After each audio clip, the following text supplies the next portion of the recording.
నేను ముఖ్యంగా అవార్డులు సన్మానాలు అవి పెద్దగా జీవితంలో తీసుకోను కూడా. కానీ ప్రధానమంత్రి గారు ఈ పద్మ అవార్డు ఈ స్థాయిలో మీకు ఇస్తున్నామని చెప్పిన తర్వాత నేను ఆయన మీద గౌరవంతో కాదనలేకపోయాను. ఒక సామాన్య రైతు కుటుంబంలో పుట్టి 4 కిలోమీటర్లు నడిచి స్కూలుకు వెళ్ళి తెలుగు మీడియంలో చదువుకొని అంచెలంచెలుగా ఆ స్థాయికి వెళ్ళిన నాకు కేంద్ర ప్రభుత్వం ఆ గౌరవాన్ని ఇచ్చింది అవుతుందో దానికి నేను కేంద్ర ప్రభుత్వానికి ధన్యవాదాలు చెప్తున్నా. వినమ్రంగా ఆ అవార్డుని స్వీకరిస్తున్నానని చెప్పాను ఆ రోజు. ఈరోజు రాష్ట్ర ముఖ్యమంత్రి శ్రీ రేవంత్ రెడ్డి గారిని నేను అభినందిస్తున్నాను. ఎందుకంటే ఒక మంచి ప్రతిభ ఉన్న వ్యక్తులను గుర్తించి కేంద్రం వాళ్ళకి పద్మ పురస్కారాలు ఇవ్వడం ఒక ఎత్తు అయితే, అలాంటి పురస్కారాలు అందుకున్న వారిని, మన తెలుగు వారిని ఈ రాష్ట్రంలో పిలిచి సన్మానించాలని చెప్పని అనుకోవడం అవుతుందో ఇది మంచి సాంప్రదాయం అని చెప్పని నేను భావిస్తున్నా. సాంప్రదాయానికి నాంది పలికిన రేవంత్ రెడ్డి గారిని హృదయపూర్వకంగా అభినందిస్తున్నా. నాకన్నా చిన్నవాడు కాబట్టి ఆశీర్వదిస్తూ ఉన్నాను. శ్రీ రేవంత్ రెడ్డి నాకు చిన్నప్పటి నుంచి తెలుసు. చైతన్యశీలి, ఉత్సాహవంతుడైన యువకుడు. అలాంటి వారికి రాష్ట్ర ముఖ్యమంత్రిగా అవకాశం వచ్చింది.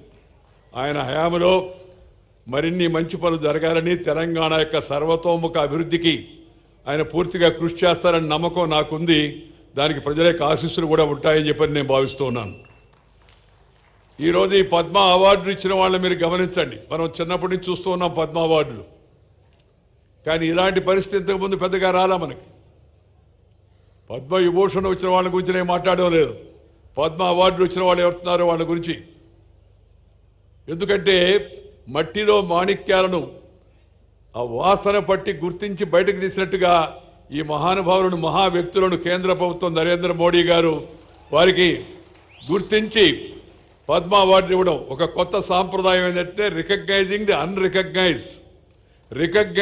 అన్రికగ్నైజ్డ్, గుర్తింపు పొందనంటి యొక్క వ్యక్తులకు గుర్తింపునివ్వడం అనే కార్యక్రమం కింద ఈ మంచి సాంప్రదాయాన్ని చేపట్టారు. వారికి కూడా నేను శుభాకాంక్షలు అందజేస్తూ ఉన్నాను. నా తోటి మిత్రుడు, ప్రేమపాత్రుడు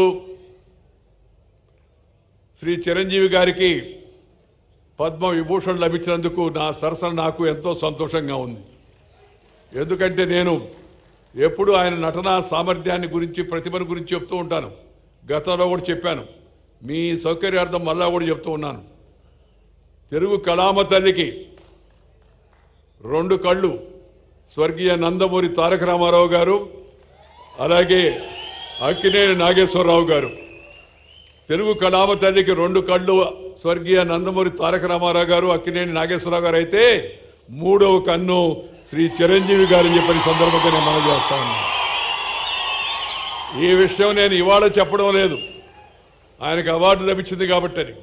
చాలా కాలం కింద విజయవాడలో ఈ విషయాన్ని చెప్పాను. ఎందుకంటే ఆయనలో ఉన్న ప్రతిభను నేను గుర్తించాను కాబట్టి, నాకు నచ్చింది కాబట్టి, జనం మెచ్చింది కాబట్టి ఆ విషయాన్ని చెప్పడం జరిగింది.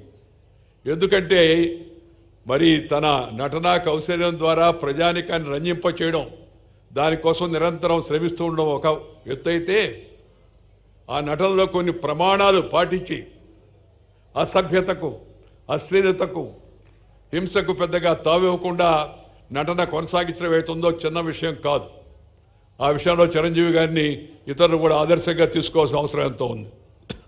రెండవది, మన యొక్క ప్రజా జీవనంలో ఉన్న వాళ్ళందరూ భారతీయ సంస్కృతిని పాటించి share and care is the core of Indian philosophy. ఆది కాలం నుంచి, వేదకాలం నుంచి, పుణ్యకాలం నుంచి, పురాణ కాలం నుంచి మన పూర్వీకులు అనుభవించి రంగరించి మనకు మేళవించి మనకు అందించిన వారసత్వం అయితే ఉందా భారతీయత. నువ్వు పెంచుకో, ఇతరులతో పంచుకో, పంచుకో.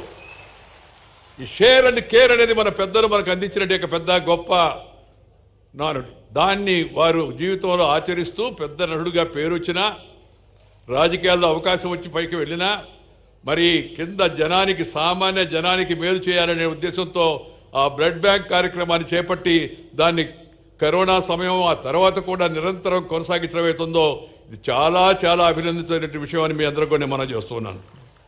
అందుకని సహజంగా వారికి ఈ అవార్డు వచ్చిందని తెలిస్తే నాకు చాలా సంతోషం వేసింది. మిత్రులారా, నేను పెద్దగా ప్రసంగించాను, సమయం కూడా చాలా ఎక్కువైంది, కాలాతీతమైంది. ఒకటి ఒకటి ఒకటి ఒకటి ఒకటి ముఖ్యమంత్రి గారిని నేను అభినందించాను, ఇందాక కేంద్ర ప్రభుత్వాన్ని అభినందించాను, ఈ పద్మ అవార్డు వాడు ఇచ్చిన అందరిని అభినందించాను. జీవితంలో పట్టుదల ఉంటే, కృషి ఉంటే ప్రతి ఒక్కరు కూడా ఉన్నత శిఖరాలకు చేరుకోవచ్చు అనేది ఈ అందరి యొక్క జీవితాల గురించి మనం కొత్త యువతరం నవతరం తెలుసుకోవాల్సిన విషయాన్ని మీ అందరికి కూడా మనం చేస్తూ ఉన్నాను. కృషి, అందువల్ల ప్రతి ఒక్కరికి జీవితంలో క్రమశిక్షణ, సమయ పాలన, మాట తప్పకుండా ఉండడం, నీతి నిజాయితీ, ఇతరులతో తనకు వచ్చిన దాన్ని పంచుకోవడం అవుతుందో అలవాటు చేసుకుంటే తప్పనిసరిగా జీవితంలో యువతరం కూడా పైకి వస్తారని చెప్పని నేను ఈ సభలో ఉన్న యువకులకే కాకుండా రాష్ట్రంలో ఉన్న యువకులందరూ కూడా నేను ఈ సందర్భంగానే మనవి చేస్తా ఉన్నాను.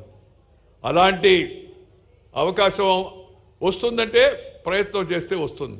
మనం ఇష్టపడిన పనిని కష్టపడి చేస్తే నష్టపడేది లేదు అనేది నా యొక్క భావన. ఇష్టపడిన పనిని కష్టపడి చేస్తే నష్టపడేది లేదని.